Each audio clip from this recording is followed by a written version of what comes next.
Hello, and welcome to my presentation on teacher-directed inquiry versus student-directed inquiry. And all of these notes in this PowerPoint have been informed by Barrels chapters 4 and 5. So the first one we're going to start with is teacher-directed inquiry.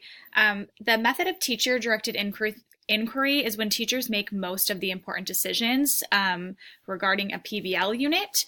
There's 3 types of directed inquiry as stated in Barrel's chapters, and they basically place students in different types of scenarios. So the first one would be a UR scenario, the second one is a what if scenario, and then the last one can be a claim. There was a bunch of different ideas to look at in the book, but the one I took was a neighbor claim. So basically that somebody makes a claim and students have to analyze and problem solve that claim that's been made.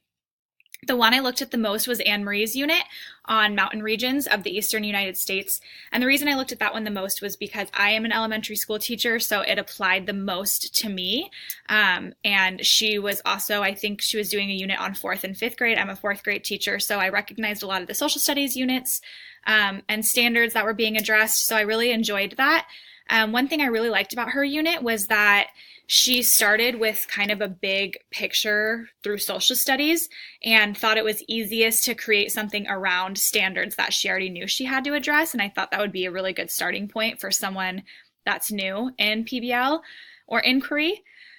One thing that Barrel stated was the why question. Students and teachers need to answer this question so they know why they are doing something and what direction they're headed in. I think it's good for the teacher to know ahead of time because that helps the planning process and lets a teacher figure out an end goal to their unit, and it also helps students kind of be able to think in the direction of where they're going and why they're doing this, and maybe why or how it applies to the real world. This method starts with tight teacher control, which is why it's probably better to do this one first and get students accommodated and set the groundwork for students to be involved in their own learning. And then eventually students can move and have more of that choice and kind of direct themselves more than the teacher, which leads me into teacher and student shared inquiry.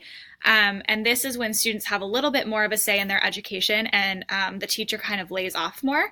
The teacher is absolutely there to prompt and to guide and to help, but the teacher does less direct instruction and lets the students take a little bit more control.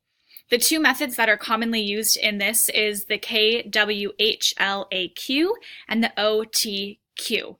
So some of the pros and the cons of the OTQ that I read about were, the pros is that it practiced direct observation, so students get to learn how to do direct observation.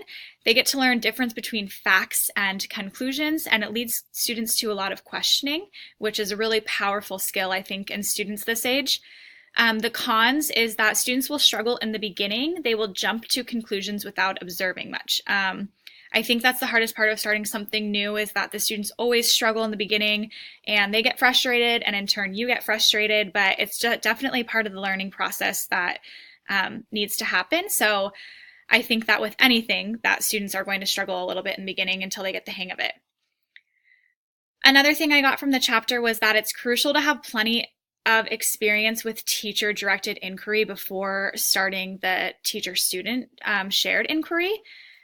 And that in this method, students are empowered to think and act on their own. And I just think that students are more engaged when they feel like they are in control of their education instead of being told exactly what to do. So I really liked both methods. How do these different approaches to inquiry affect the curriculum in the classroom? So I just wrote a few bullet points. And they're mainly positive bullet points about how this might affect students and the classroom positively. Collaboration is not only really crucial skill for students to learn, but it's also highly engaging. It's student-centered, so students feel like they're in control, which I think they love. It teaches students to make cross connections through curriculum, and I think that's really important, especially for teachers to avoid the why, how does this apply to me? I don't get how this is helping me learn. When they're making cross connections to all curriculum, I think they start to grasp it more. The real world application aids in that as well. Students are learning how to kind of make it in the real world by learning all of these skills and apply their learning in the real world. It's higher level of thinking and learning. Students are having to think for themselves, problem solve, decision make. One negative is that it's difficult. Students need practice and they need guidance. If I first handed my students an inquiry project, I think they would get overwhelmed and they would want me to spoon feed them answers and try and understand it. So I think it would take a lot of practice. Overall, what I learned from Beryl's chapters is that it is really important to start with teacher-directed inquiry first and kind of get the students accommodated and model a lot of strategies in front of them until you can get more, kind of lay off more and give students more control. Because if you just jump in and want to give students all the control, they will probably be confused and in turn frustrated and not know what to do. Thank you for watching.